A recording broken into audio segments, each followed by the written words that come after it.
욥이라고 하는 사람은 자기의 태어난 날을 얼마나 저주했는지 몰라요. 너무 인생이 고통스러우니까요. 그래서 차라리 나지 않았으면, 하나님이 나를 조성하지 않고 지었지 않고 창조해 주지 않으셨으면, 뭐 이런 그냥 아픈 이야기를 막 쏟아내거든요. 그러니까 인생이 아프면 아플수록 뭐에 대한 저주가 나와요? 내 생명에 대한. 내가 차라리 태어나지 않았으면 이라고 하는 아픈 이야기를 합니다. 오늘은 이 아픔이 축복이 된 사람에 대한 이야기를 좀 나누고 싶어요. 이 모세는 태어난 날에 행복했을까요? 환영받았을까요? 마을 사람들이 와서 축하를 해 주었을까요? 부모님이 마음껏 집안 식구들이라도 불러서 축복하며 그냥 그것을 안고 롤랄랄라 하면서 그냥 까꿍까꿍 하면서 좋아했을까요? 그러지 못했어요. 임신 초기서부터, 임신 전부터 계획된 아이가 아니었어요. 또 이 모세의 부모님 그 아므람과 요게벳이 사랑을 나누면서도 늘 불안했어요. 여보, 임신하면 안 돼? 임신하면 안 돼? 이러면서 사랑했어요. 그런데 바로 그 말이 뭡니까? 바로 임신을 원하지 않았다는 거죠. 바로 아들이면 어떻게 하나 하는 걱정. 왜요? 여자로 태어나면 노예로서 노동력을 더해주는 건데, 아들로 태어나면 노동력에 지나서 숫자가 너무 많아지는 이 노예들로 인해서 이집트 국가가 위기에 처하게 되니까 아들로 태어나면 죽였어야 했어요. 그래서 딸로 태어나도 아프고, 아들로 태어나면 그 아들을 죽여야 되니까 피눈물이 나는 아픔을 경험해야 되니까 임신하면 안 돼. 임신하면 안 돼. 그렇게 아름다운 사랑을 나누면서도 그 걱정과 불안에 가득해 있었단 말이죠. 어디 태어난 모세의 운명은 그것뿐이겠습니까? 그의 운명은 오늘 본문 2절에 있는 것처럼 잘생긴 얼굴, 빼어난 얼굴, 준수한 얼굴이라고 했어요. 핏덩어리가 빼어나면 얼마나 빼어나고, 멋있으면 얼마나 멋있고, 잘생겼으면 얼마나 잘생겼어요. 그런데 어쨌든 부모의 눈으로 보면 이렇게 빼어나고 잘생긴 무엇인가 큰 일을 할 아이인 것 같은 아이처럼 보았단 말이죠. 그런데 어떻습니까? 살릴 수도 없고 죽일 수도 없는 거예요. 내 손으로 죽이지 않으면 바로의 측근, 바로의 친일에 의해서 살해야 되는 것을 바라봐야 하는 부모의 심정이에요. 그러니까 이것 때문에 부모님들, 부모 사이에 갈등이 생기는 거예요. 어떻게 해야 되느냐. 온 가족들이 이 태어난 아이 앞에서 갈등과 아픔, 긴장 가운데 있게 되었습니다. 그래서 오늘 본문은 태어난 지 3개월 후에 더 이상 키울 수 없고 부모의 품에 있을 수 없는 지경이 됐어요. 왜? 소리가 커지죠. 우는 소리도 커지니까 남자아이가 태어나면 죽이러 다니는 이 바로의 친위대들이 그 마을을 다니면서 소문을 쫓아다니면서 아들이 어디에 태어났는지, 남자가 어디 태어났는지 죽이러 다녔으니까, 그러니까 더 이상 숨길 수 없게 된 거예요. 그래서 태어난 뒤 3개월 뒤에 모세의 운명은 어떻게 됐습니까? 태어난 부모의 손에 버림받은 거예요. 아니 100일 잔치, 우리로 얘기하면 100일 잔치도 못하고 부모의 손에 버림받은데, 모세는 자기가 버림받아야 할 이유 알았어요? 몰랐어요? 자기가 버림받아야 할 이유를 알지 못한 거예요. 그러니까 왜 버림받아야 할지 알지도 못하면서 그러면서 버림받았어요. 그러니까 이 모세의 마음에 어떤 마음이 생겼어요? 어떤 마음이에요? 믿을 사람 하나도 없다. 자기를 낳아준 부모에게 버림받은 존재가 되었기 때문에 부모도 내가 믿을 수 없구나. 그러니까 세상에 믿을 만한 사람은 아무도 없다 하는 생각을 무의식적으로 갖게 된 거예요. 근데 여러분, 이 버림받았다고 하는 이 버림받은 감정은 내가 쓸모없는 무가치한 존재구나 하는 이런 무의식에 사로잡히는 거예요. 뿐만 아니라 바로 버림받았다고 하는 것은 무가치한 존재라고 하는 것만이 아니라 이 세상에는 나를 보호해 줄 만한 사람이 하나도 없구나 하면서 믿을 사람은 아무도 없다 하는 불신감을 갖게 되는 거예요. 그래서 이렇게 불신감은 상대방에 대한 신뢰감을 잃어버리는 거예요. 그래서 신뢰감 형성하지 못하니까 불신감의 모세는 꽉 붙들리게 됐어요. 바로 이것이 모세의 인격 형성에 아주 결정적이었습니다. 제가 가끔 말씀드리지만 요즘 아이 낳는 사람들이 좀 많이 적어져서 그런 얘기 할 기회도 거의 없어요. 그런데 목회 초기 중반기만 해도 10년 전만 해도 그런 일이 없이 아이들 낳았거든요. 줄어들긴 했지만요. 근데 그때 사람들이 그렇게 얘기하는 경우가 있어요. 우리 이제 목사와 이제 이렇게 성도와 같이 만나면서 가정 사역을 하면서 이렇게 이야기 나누면서 얘기하는데 우리 이렇게 얘기하거든요. 목사님, 우리 아무개는 계획이 없던 아이입니다.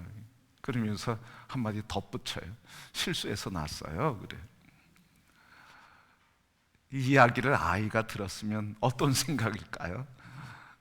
난 실수로 태어난 사람이야. 여러분, 그것만이 아니에요. 실수로 태어났다고 하는 그 이야기를 듣는 아이는 참 외롭고 아프고 그리고 힘든 삶이에요. 그래서 어때요? 사람은 실수해도 누구는 실수하지 않는다고요? 그래요. 사람은 실수해도 하나님은 실수가 없어요. 또 우리가 실수해도 하나님께서는 이 일을 선한 일로 바꾸시는 분이에요. 그리고 성도 여러분, 하나님은 결코 실수하지 않으십니다. 오늘 찬양도 했지만 하나님 한 번도 나를 실망시키지 아니하시는 분. 여러분, 이 하나님을 바라보시기를 축복합니다. 근데 이 모세가 자기 마음에 많은 아픔들이 있었어요. 근데 그 중에 오늘 살펴보자 하는 것은 모세가 믿을 만한 그 부모에게 버림받았다고 하는 이 버림받은 감정, 그래서 믿을 사람 없다고 하는 신뢰감이 깨어지는, 그래서 불신감이 마음에 가득 상처로 남아있는 이 모세가, 그의 인격이 그의 삶에 어떤 영향을 미쳤느냐 하는 말이죠. 아니 목사님, 어린아이가, 아무것도 모르는 아이가 무슨 불신감이 생기고 그리고 무슨 신뢰감이 생기고 무슨 열등감이 생기고 무슨 무가치한 감정이 생기겠습니까? 알지도 못하는데. 여러분, 요즘 과학은요, 이 아이에 대한 신비를 너무 많이 지금 발견하고 찾아내고 있어요. 태중에서 아이들이 부모 얘기 듣는데요, 못 듣는데요? 다 듣는다는 거예요. 다 듣는다는 거예요. 그리고 부모의 감정, 그 감정 태중에 있는 아이들이 느낀대요, 못 느낀대요? 그대로 느낀다는 거예요. 그러니까 태중에서 그대로 느끼고 그대로 다 듣는 거예요. 그래서 우리 옛 어른들은 뭐라고 그래? 임신하면 먹는 거 조심, 말하는 거 조심, 듣는 거 조심, 읽는 거 조심. 그 모든 것에 이 태교에 대해서 우리 조상들은 아주 지혜로웠거든요.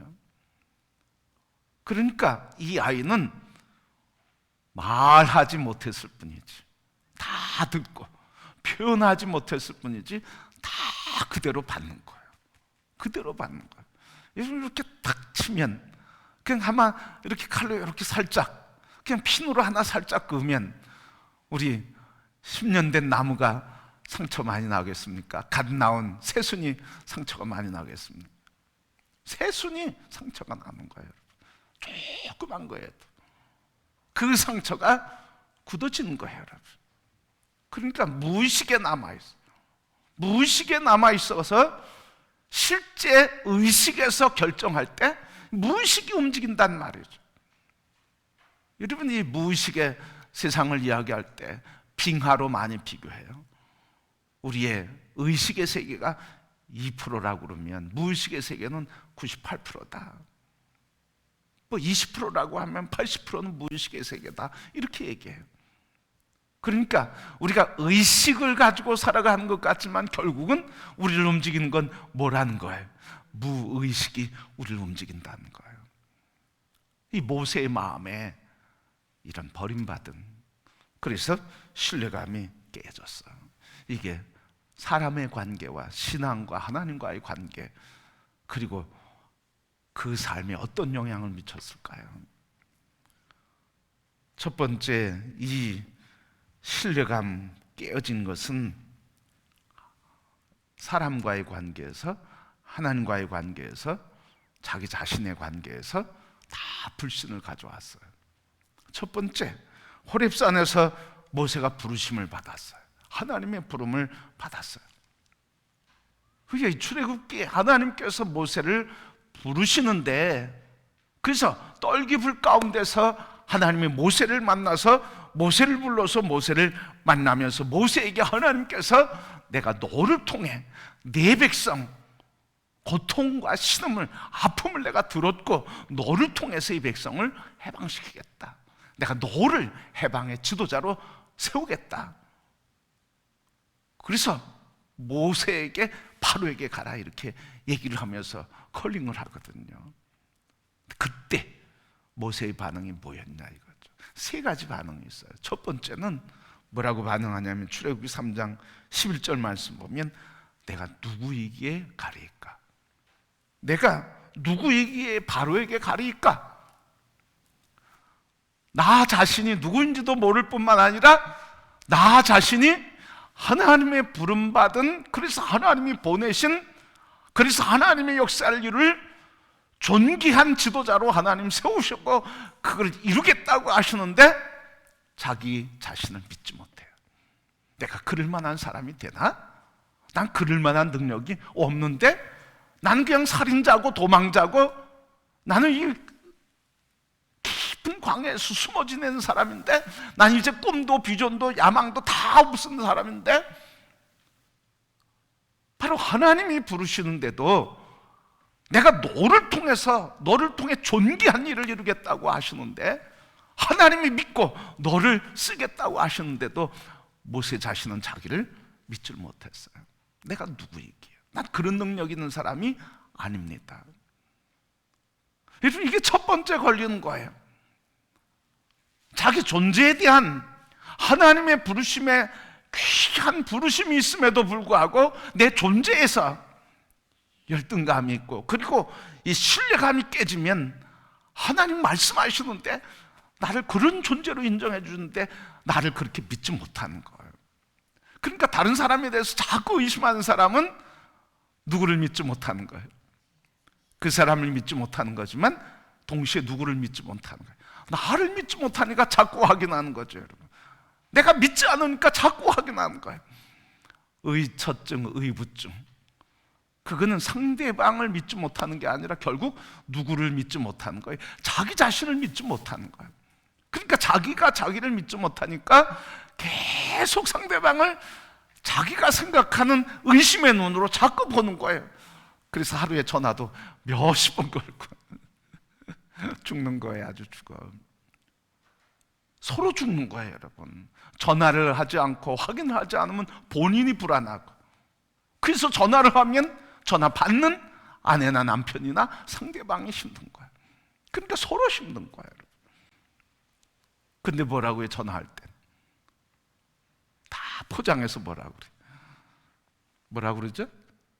사랑해서 그래 이러거든요. 사랑해서. 사랑은 무슨 사랑?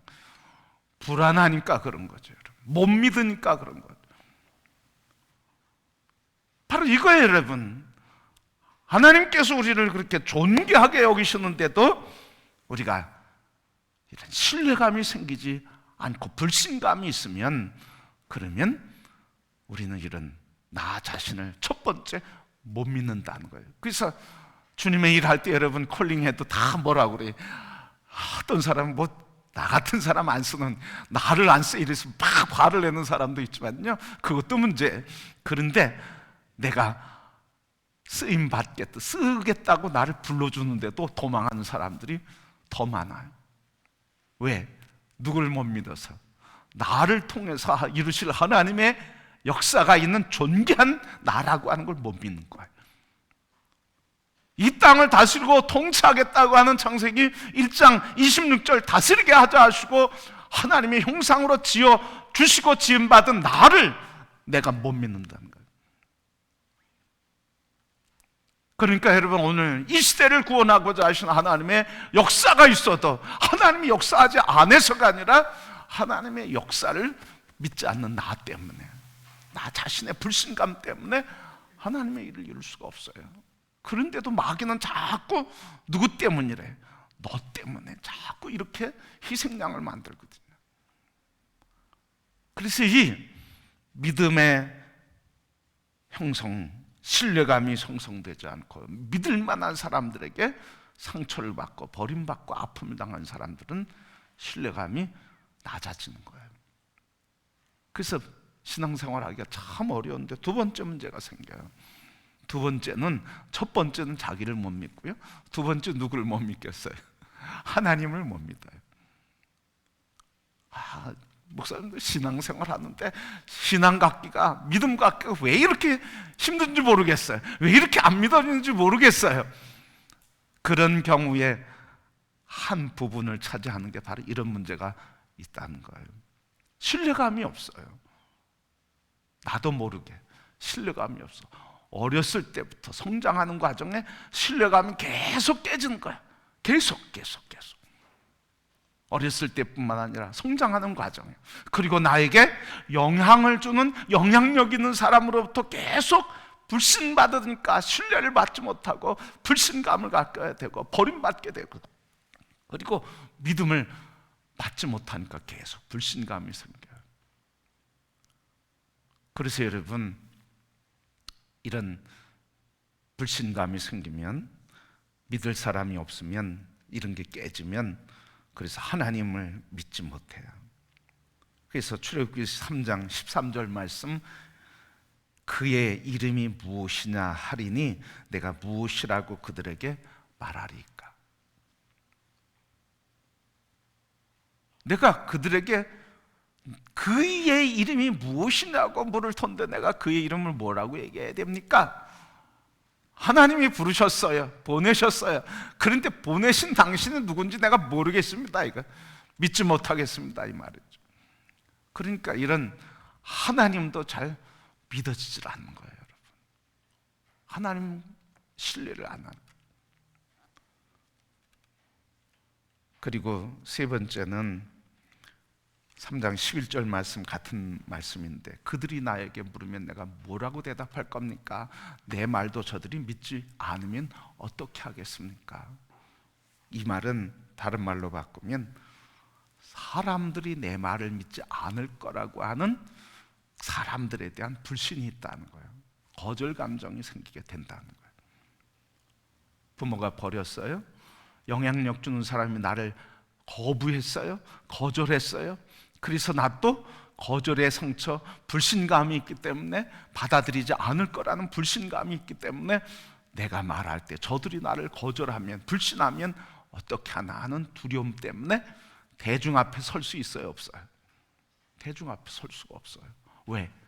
불신감 때문에 저들이 나를 받아주지 않고 밀어내면 말 못한다고 비난하며 어떻게 하나 하는 불신감, 불안감 때문에 대중 앞에 설 수가 없어요. 여러분, 자기도 못 믿죠? 하나님도 못 믿죠? 그리고 회중도 못 믿어. 사람도 못 믿어요. 여러분, 얼마나 못 믿는지 아세요? 어느 정도로 안 믿는지 아세요? 우리가 어느 정도로 나 자신을 안 믿고 하나님을 안 믿고 하나님의 통치하셔서 이끌어가는 이 백성도 안 믿는지 여러분 아세요? 어느 정도로 안 믿는지요? 모세에게 하나님 뭐라고 하셨어요? 진노하셨어요. 화를 내면서 내가 너 입술을 진 사람이 누구냐? 이렇게 얘기하시는 거예요. 화를 내시면서. 그러니까 하나님께서 참다가 분을 발하실 정도로 신뢰감 나타내지 못한다 그 말이죠. 우리가 그렇게 안 믿는다는 거예요, 여러분. 뭐가 있을 때? 여기에 신뢰감이 없고 성장하는 과정에 믿음을 갖지 못할 때, 그래서 계속 거절당하고 부정당할 때 이런 신뢰감이 깨지면 이런 믿음이 안 생긴다는 말이죠. 여러분, 요즘 뭐 옛말이 참 맞는 말 같아요. 개팔자 상팔자라고요. 요즘 견공들이 얼마나 대접받는지. 견공경 함부로 버리면요 탁 찍어가지고 인터넷 오르면 큰일 나요. 청와대 그 청원 게시판까지 올라가서요 막 들썩여요, 여러분. 아유, 정말 상팔자가 됐죠.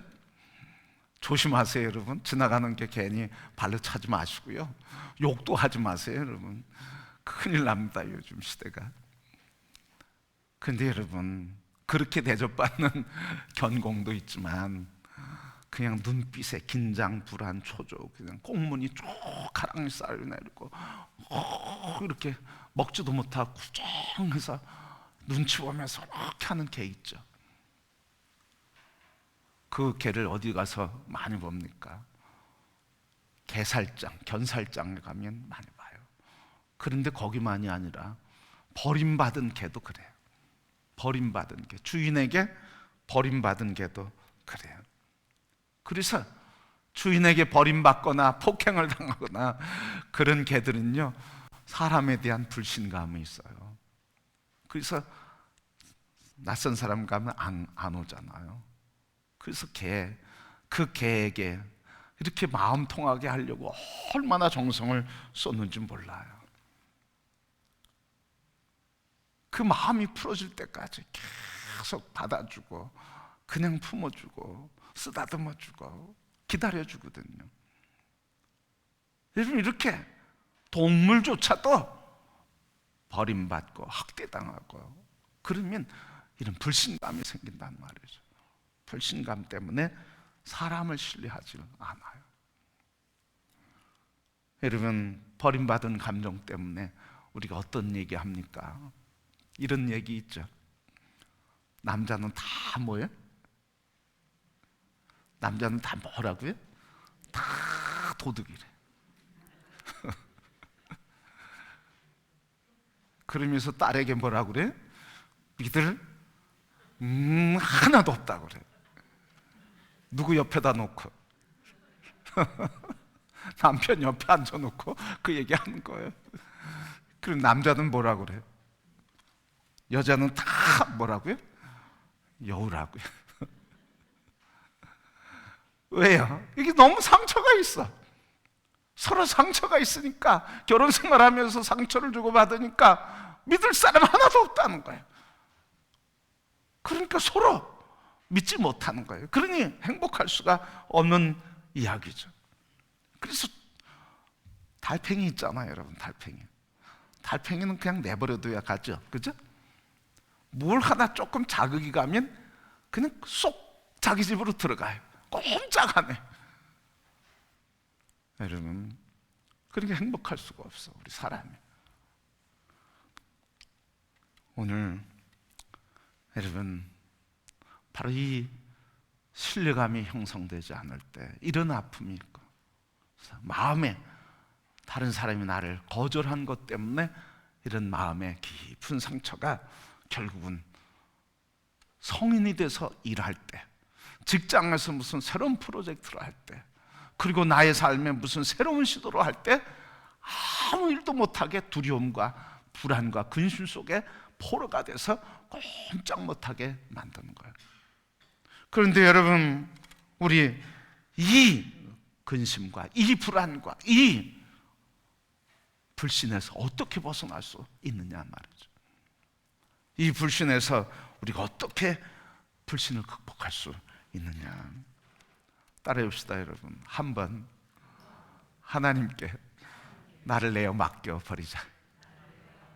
한번 내어 맡겨 보세요. 한번 내어 맡겨 보세요. 그냥 그의 뜻에 나를 그냥 내 던져 보세요. 그냥 내 던지세요.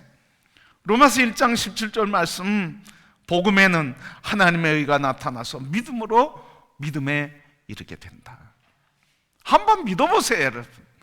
끊임없이 의심하지 말고, 복음에는 하나님의 의가 나타났으니 믿음으로 말미암아 믿음에 이르게 되나니, 그리스도의 말씀을 입으로 시인하고 마음으로 믿어 입으로 시인할 때 믿음이 생긴다고 그랬으니까, 복음에는 하나님의 의가 나타났으니 한번 믿으세요. 그냥 믿는 거예요. 그냥 믿는다는 건 뭐예요? 이런 거예요. 내가 버림받아도 좋아. 하나님 나를 버려도 좋아. 그래도 나 하나님 믿을 거야. 하나님 나 거절하고 떼밀어도 좋아. 그래도 나 하나님 믿을 거야. 하나님 나 십자가에 못 박혀 죽일지라도 나 하나님 믿을 거야. 그래서 내 뜻대로 하지 마시고 아버지 뜻대로 하옵소서. 이게 예수님이 고백한 믿음의 고백이에요. 십자가에 달려 죽어야 되는 그 상황, 못 박히고 찔리고 찢어지는 이 상황 속에서 예수님이 고백한 게 바로 이 고백이라는 거예요. 하나님 나 버려도 난 하나님 버리지 않을 거예요. 난 그래도 하나님 믿을 거예요. 하나님 뜻대로 하세요. 이러면서 나를 내어 던지는 거예요. 예수님이 하나님께 자기를 내어 던지는 거예요.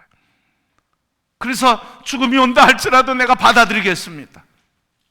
내가 실패한다 할지라도, 또 비난받는다 할지라도 내가 받아들이겠습니다. 그리고 하나님께 신뢰하고 하나님께 나를 내맡기는 거예요, 여러분. 그렇게 복음에는 의가 하나님의 의가 나타났으니 믿음으로 믿음에 이르게 되나니, 그렇게 말씀하셨어요. 그러니까 여러분, 이 하나님을 그냥 믿으세요.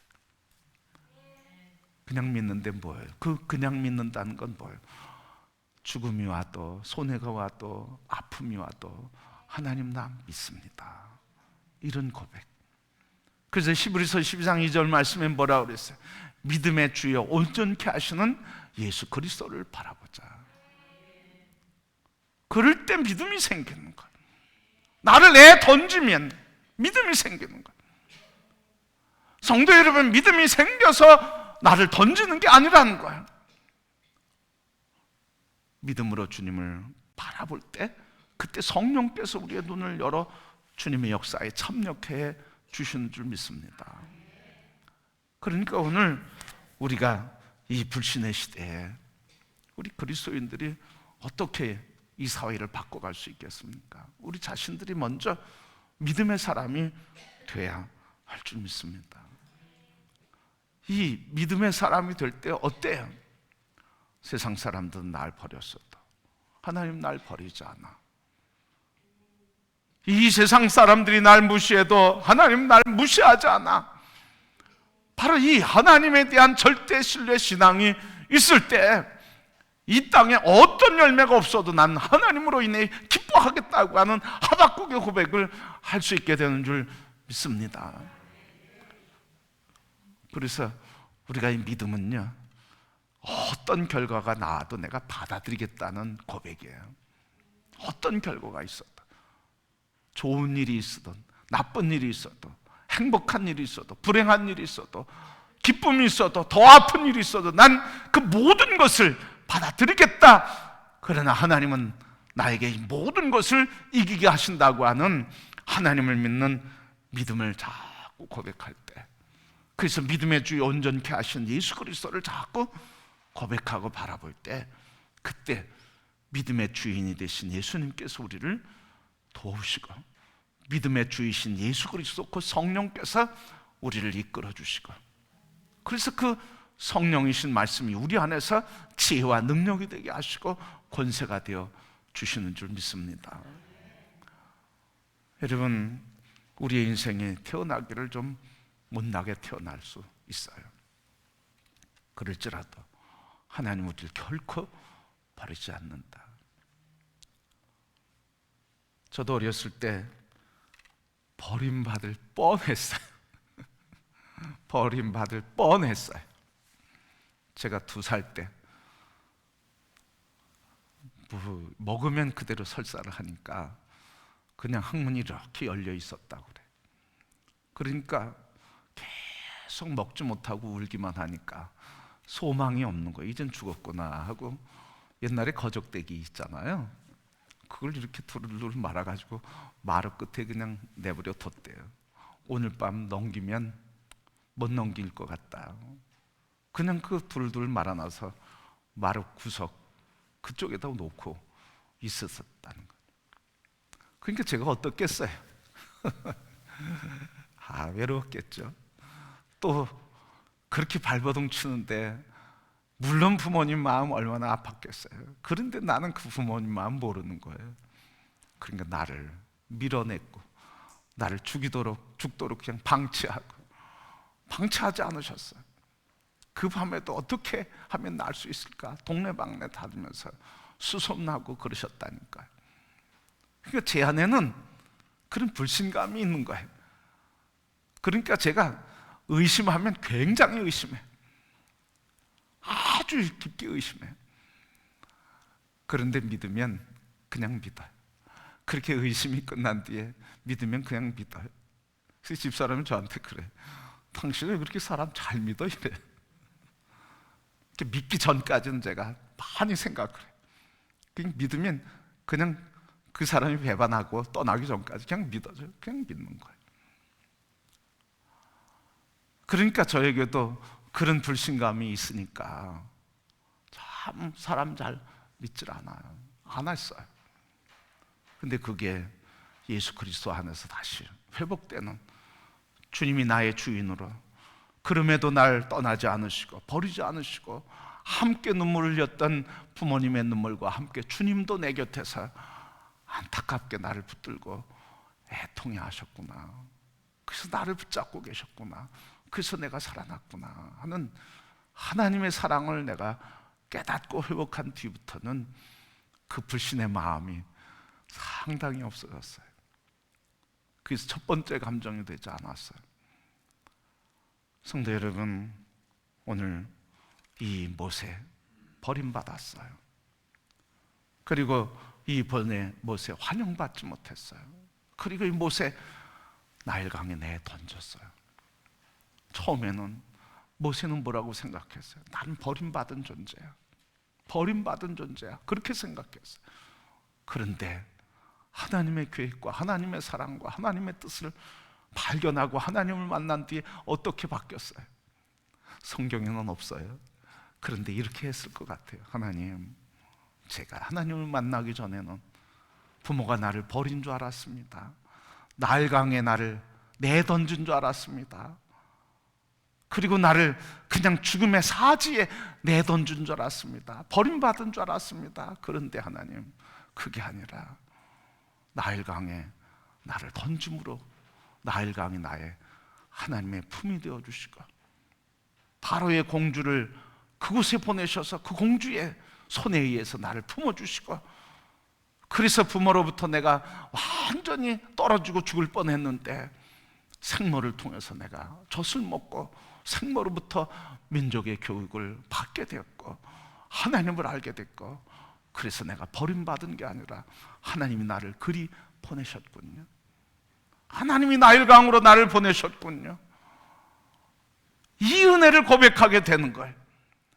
성도 여러분, 오늘 이 시간에 우리의 삶의 문제에 나를 힘들게 하고 아프게 하는 환경과 문제들이 있습니다. 사람도 있습니다. 일도 있습니다. 그런데 그 문제를 통해서 하나님의 은혜를 발견하기 전까지는 내가 버림받았고 쓸모없는 존재라고, 하나님도 나에게 관심을 없고 사람도 나에게 환영해 주지 않는 쓸모없는 버림받은 인생이라고 생각했지만, 그러나 믿음의 주여 온전케 하시는 예수 그리스도를 만나고 그 은혜 안에서 나를 향한 하나님의 계획이 있음을 발견하며 나를 이렇게 존귀한, 세계를 다스리도록 부름받은 존귀한 자녀라고 하는 것을 깨닫고 나서 비로소 하나님의 은혜구나, 그 아픔이 아니라 하나님의 은혜였구나, 하나님의 사랑이구나.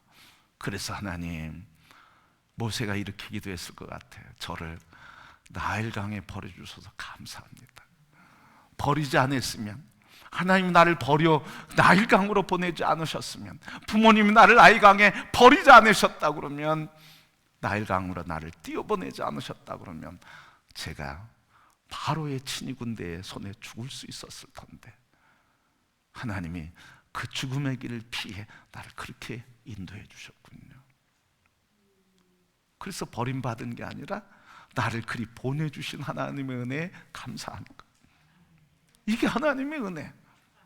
그렇게 성도 여러분, 우리의 인생의 문제에 있어서 내가 생각하는 지식과 이성과 논리의 눈으로 삶을 바라보지 말고 하나님의 구원의 역사로 나의 삶을 바라볼 때, 우리의 인생은 쓸모없는 인생, 버림받은 인생이 아니라 나를 통해서 이루고자 하시는, 그래서 우리를 지으실 때 계획하셨던 모든 열방을 다스리고 통치하게 하시는, 그 역할을 감당하게 하시는 존귀한 자로 세워주심을 발견하게 되고, 그래서 그 영광의 삶을 사는 복된 존재인 것을 기뻐하며 감사하게 될 줄 믿습니다.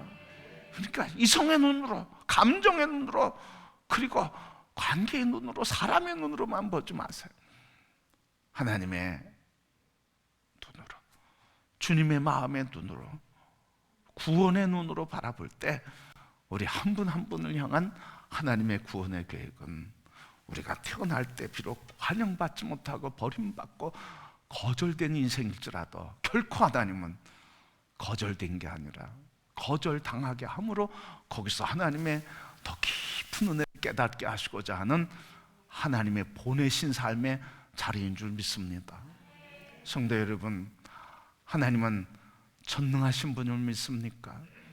하나님은 나의 모든 삶을 주관하는 주권자이심을 믿습니까?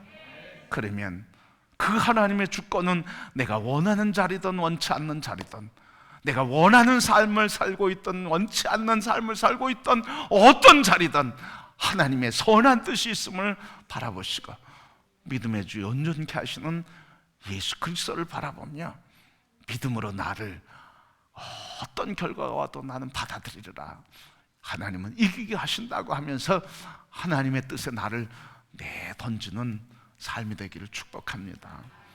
그러면 하나님께서 물에서 건져내시고 건져낸 그를, 민족을 건져내게 하시는 위대한 역사를 이루실 줄 믿습니다. 여러분 한 분 한 분이 그렇게 존귀한 존재임을 믿습니다.